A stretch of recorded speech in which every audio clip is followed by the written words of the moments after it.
You know, when you're driving down along an incredibly hot stretch of highway and you look way up ahead and you often see that like shimmer of water on the Yeah, road. the mirage. Right, the mirage. You speed up thinking you'll finally reach it, get a splash of relief, but it keeps moving further away. Like the faster you drive, the faster it recedes into the distance. Exactly. You're gripping the steering wheel, you're totally stressed out, burning gas to reach this imaginary oasis, and you're completely ignoring the perfectly good ice cold bottle of water sitting right there in your cup holder. Which is, I mean, it's such a perfect metaphor for how we operate. It really is. We spend our whole lives chasing that mirage.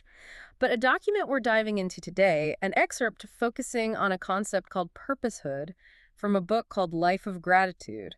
It actually argues that our entire modern blueprint for happiness is fundamentally broken. Yeah, it's a completely different way of looking at things. So, okay, let's unpack this, starting with the massive glaring elephant in the room, which is the paradox of our modern progress. It really is the defining paradox of our era. Because if you zoom out, like if you look at the trajectory of human history, we are living in an environment with unprecedented access to healthcare, to education opportunities. We have our basic needs met more than ever before. Right. By almost every measurable objective metric, this is, without a doubt, the most secure time in history to be alive. I mean, we have supercomputers in our pockets, global knowledge just at our fingertips, running water in our homes. Yet, despite all of that, psychological well-being is just deteriorating across the board. The rates of profound unhappiness are staggering right now. It's wild to think about. So how does this document explain that? Well, the framework in Life of Gratitude attributes this massive disconnect to three fundamental misconceptions. And it says these misconceptions are actively blocking us from experiencing true happiness. Okay, what are they? The first is conflating happiness with pleasure. The second is the belief that happiness is something that must be pursued. And the third is the assumption that lasting happiness is just simply impossible. I want to dig into that first one right away because conflating happiness with pleasure is, I mean, it's basically the default human setting, isn't it? Oh, absolutely. It's how we're wired. Right. You eat an amazing meal, you buy a new gadget, you get a bunch of likes on a post, and that feels exactly like happiness in the moment. It mimics it, yes. Uh, But the biology at play here is entirely different. Pleasure is just a hormonal response. like a dopamine hit. Exactly. It's a temporary physiological spike, a rush of dopamine or endorphins that comes from satisfying a very specific desire. But the mechanical flaw here is that human desires are infinite. Right. You satisfy one and two more immediately pop up to take its place. You are neurologically incapable of satisfying all your desires indefinitely. Because pleasure relies on this endless cycle of desire and satiation, those hormonal spikes are biologically designed to fade. So it's literally impossible to keep it going. Right, that is habituation. So if you build your concept of happiness on satisfying infinite desires, you're trying to build a permanent structure out of impermanent materials. Oh, wow. That makes so much sense. And that's exactly why people end up believing that lasting happiness is impossible. They are measuring it by the lifespan of a dopamine hit. That is such a clear way to put it. The mechanics of it just make sense.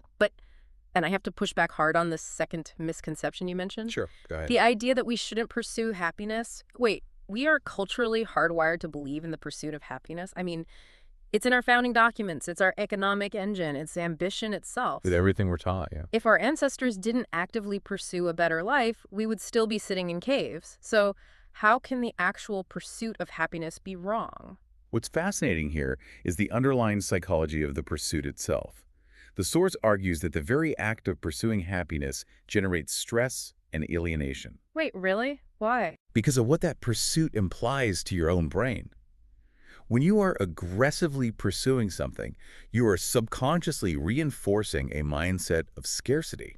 You're basically telling your brain, I don't have this thing, it is incredibly hard to get, and I am incomplete without it. Oh, wow. So you are putting yourself in a state of psychological lack from the very jump. Precisely. Yeah. Think about it. You only chase things that are running away from you. Yeah, that's true. And this belief that happiness is this scarce, elusive prize hiding over the horizon, it creates a massive vulnerability in us.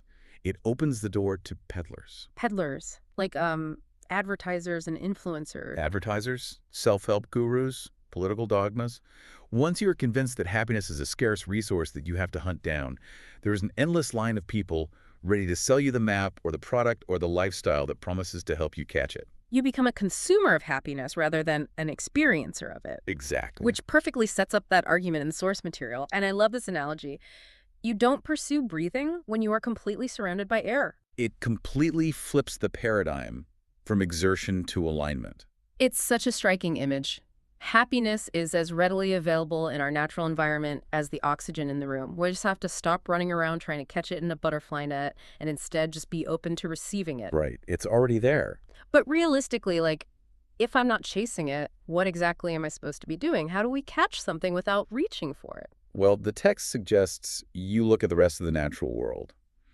If you observe a forest or an ocean or a meadow, the framework suggests that all these elements, the moving trees, the howling winds, the buzzing bees, they are essentially broadcasting a state of happiness. Okay. And they aren't achieving this through relentless ambition. They're achieving it through profound connection. They are perfectly integrated into their ecosystem, intimately connected with nature and every other being around them. So they aren't having an identity crisis about whether they should be a pine tree or an oak tree. They just are. Exactly. They aren't striving to be something else. And to apply this to humans, the book says to think of the human brain not as a computer trying to calculate the perfect life path, but as a highly sensitive satellite receiver. Okay, I really like that. So the signal of happiness is constantly broadcasting everywhere. Just like the air is always there, the music is playing. But if my brain isn't tuned to the right frequency, I just get static. I don't feel the happiness, not because it's missing, but because my internal hardware isn't catching the signal. And how do you tune a satellite receiver? You align it, right? You align it. You establish a clearer connection. In this paradigm, that alignment is called purposehood. True happiness isn't a static finish line you cross and then you're done. It is dynamic. It is a constant forward evolution toward a better version of yourself. But wait, if it's just about becoming a better version of myself, isn't that just another form of self-improvement? How is that different from the self-help peddlers we just talked about? It's a great question. It's different because the core mechanism of purposehood is that your evolution must be fundamentally connected to the service of all beings. Okay, so it's not just about me. Right. It is not about isolating yourself to maximize your own ego or wealth. When you realize your ultimate purpose is meant to serve your extensions, meaning the community, the environment, and everyone connected to you, then every single step you take forward actually strengthens your connection to the whole. Ah, so it's like upgrading your Wi-Fi router. The more you serve your extensions, the wider your bandwidth gets. Yes, exactly. The stronger the connection to everything around you, the clearer the signal of happiness comes through your receiver. And eventually, the framework suggests your capacity evolves to the point where you don't just passively receive the signal anymore. What happens then? You actually become a broadcaster. You become the source of happiness to everyone connected to you. I hear that, and honestly, part of me is totally on board. I mean, it sounds incredibly beautiful. It does. But the pragmatic side of my brain is screaming right now. Feeling connected to everything sounds great when you're meditating on a mountain, but what about a Tuesday morning commute? Oh, the real world. Right. Life is full of very real, visceral stressors. The mortgage is due, your boss is angry, the kids are sick. How do we find the ease required to maintain this Zen-like satellite connection when the actual world feels completely chaotic? That is the ultimate stress test for this philosophy, isn't it? Oh. And the answer provided is deeply psychological. It says, ease does not come from the absence of challenges. Ease comes from the presence of connectedness. Wait, ease even in the middle of chaos. Explain the mechanics of that. Think about a scenario where you are traveling alone in a foreign country. You are completely lost in a crowded, unfamiliar city. You don't speak the language. You don't know anyone. You feel highly vulnerable. Your nervous system is just on high alert. Totally. Heart rate is up. Cortisol is pumping. It's terrifying. Now, compare that physiological state to being on a grueling, physically dangerous hike up a steep mountain. But you are surrounded by 4 of your best friends who happen to be expert mountaineers. Oh, I see. The external environment is actually far more challenging and potentially lethal than the city street, but your internal state is completely different. Because you feel at ease knowing you aren't carrying the burden alone, you have a safety net. Exactly. The source material actually uses skydiving as an example of this, which blew my mind because jumping out of an airplane is the literal opposite of ease. Right, it's terrifying. But the point is, if you are securely physically strapped to a master skydiver who is totally invested in your survival, your brain can process the terrifying free fall without collapsing into debilitating panic. And that physical tether in the skydiving scenario is the perfect mechanical metaphor for what connectedness does for us neurologically. Ease is the byproduct of knowing you're intricately connected to a support system. Here's where it gets really interesting, because we aren't just left with theoretical metaphors about skydiving. This framework actually outlines the specific architecture of this ease. Yes, it gives us practical steps. It breaks it down into 3 highly practical elements that we can cultivate to tune our receiver: awareness, directed desires, and detachment. Let's look at the first one. Awareness. This is the foundation of the whole system. It involves a deep understanding of who you are, what constitutes your reality, why you exist, and the trajectory of where you are heading. Which, to be fair, is a pretty heavy to-do list for a random afternoon. It is a lifelong process of self-reflection. But the functional goal of this awareness isn't to just, stare at your own navel. It's to expand your awareness outward to your extensions, to the people and the environment around you. So expanding your awareness is quite literally widening the dish of your satellite receiver to catch more of the signal. That's the exact mechanism. Okay, widening the dish through awareness. I'm with you. Now, the second element is directed desires. And I have to throw a flag on the play here. Uh-oh, what's wrong? Earlier, we established that satisfying infinite human desires is the root of fleeting, impermanent pleasure. We said desires are the problem. So how on earth is desire suddenly an essential element for lasting happiness? This raises an important question, and it's exactly where a lot of rigid philosophies fall apart. The critical qualifier here is the word directed. The framework doesn't advocate for the complete eradication of desire, which is biologically impossible anyway, and often just leads to apathy. Right. Instead, it views desire as necessary fuel. Ah, okay. Without fuel, the engine of your purposehood doesn't actually run. Exactly. But if you put crude, unrefined fuel into a high-performance engine, it knocks, it sputters, and it breaks down. Unfiltered, infinite desires for temporary pleasures, for status, for immediate gratification, that is the wrong fuel. So what's the right fuel? The right fuel consists of positive desires that have been explicitly run through the primary filter of your purposehood. The primary filter of purposehood. So let's make this concrete. If you are listening to this on your way to work and you are stressed because you desperately desire a promotion, this framework is asking you to pause and run that desire through the filter. Yes. Are you desiring a promotion just to feed your ego, to buy a flashier car to impress neighbors you don't even like? That's the wrong fuel. Absolutely wrong fuel. But if you desire the promotion because the added resources and influence will allow you to better serve your team or provide stability for your family, your extensions, then that becomes the right fuel. Precisely. It is the exact same external goal, but the internal mechanics are completely different. You are acquiring desires for the right reasons and in the right proportions. It moves you closer to your guiding purpose, rather than isolating you in a bubble of self-interest. It's all about the intention behind the fuel.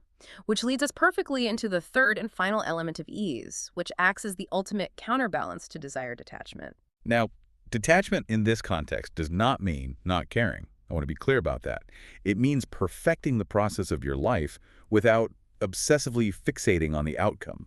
Which is incredibly countercultural. We judge everything by the outcome. If you start a business and it fails, we call it a failure, regardless of what you learned in the process. We do. Our whole society is built on that. Yeah. But to maintain the ease of connectedness, we have to detach from the friction that holds back our potential. And this philosophy categorizes that friction into 3 specific types of detachment, elegantly mapped to how we experience time: past, present, and future. Let's walk through those. First, detaching from labels. This is the past, right? Yes. Labels are the cognitive anchors we drop into our past experiences. I am just an anxious person. I am terrible at public speaking. I failed at this 10 years ago. We all have those. When you detach from labels, you are mechanically disconnecting from the limiting beliefs that your past has imposed on your present capability. It's literally trying to sail a boat without realizing you forgot to pull the anchor up. You have to cut the rope. Exactly. Cut the rope. The second detachment is from possessions. This represents the present. And it doesn't just mean throwing away your couch, right? No. The framework defines possessions as present weights that pull you down in the sea of life. It's the physical clutter, sure, but it's also the massive cognitive load of hoarding status symbols. It's the energy you spend maintaining an image right now that does absolutely nothing to serve your purposehood. You are clearing the cache of your current reality. And finally, the third detachment is from expectations, which represents the future. This one is tricky. How do you pursue a goal without expecting a result? Because rigid expectations act as blinders. They are future limitations on possibility. If you ruthlessly expect your life to follow one highly specific script, say, getting a specific job by a specific age, you create a tunnel vision, And you miss everything else. right? It blinds you to alternative, potentially far better opportunities that might naturally rise from your connections. Detaching from expectations allows you to experience life as it dynamically unfolds, pouring all your energy into the process of your purposehood, rather than agonizing over a future you can't control. Past, present, future. Cut the labels, drop the possessions, release the expectations. If you strip all of that friction away, you are just left with the pure, unburied process of moving forward. So what does this all mean for you? How do we synthesize all of this high-level philosophy into something you can actually use when you close this app? If we connect this to the bigger picture, this framework ultimately offers a worldview that is profoundly comforting. By recognizing that you are intimately connected with everything in existence, you realize that the universe, nature, and humanity are not indifferent to you. They are actively invested in your success. It reframes the universe from a hostile, competitive arena into a supportive ecosystem, just like that master skydiver strapped to your back. Yes, it provides the deep assurance that whatever the final outcome of your efforts might be, it isn't entirely on your shoulders. It will be the culmination of a collective will. That's a relief. You don't have to white-knuckle control over every variable. Your only job is to tune your receiver, use the right filtered fuel, and detach from the friction. It really takes the pressure off. You don't have to chase the mirage on the highway anymore. You just have to drink the water in the cup holder. And the text offers a beautifully grounding mantra to help practice this shift in real time. It's just 2 lines to center your brain when you feel that old, stressful urge to start chasing again. I breathe in awareness. I breathe out happiness. It's a physiological reminder that happiness is as natural and as instantly available as the air in your lungs. You just have to align yourself to receive it. I breathe in awareness. I breathe out happiness. I highly recommend writing that on a sticky note for your bathroom mirror or your monitor. But before we wrap up today's deep dive, I want to leave you with one final thought to ponder on your own terms. We talked about the friction of time, how labels anchor your past and expectations blind your future. But looking closely at your own life right now, as you listen to this, what is one present weight? Yeah, what's holding you back today? Maybe it's a physical possession you're paying to store. Maybe it's a daily habit of scrolling. Or maybe it's just a stubborn mindset you use to protect your ego. What is one weight currently blocking your satellite receiver from picking up that broadcasted signal of happiness? Identify that weight and ask yourself what would happen to your bandwidth if you simply decided to drop it. Cut the weight and let the music play. Thanks for diving deep with us today.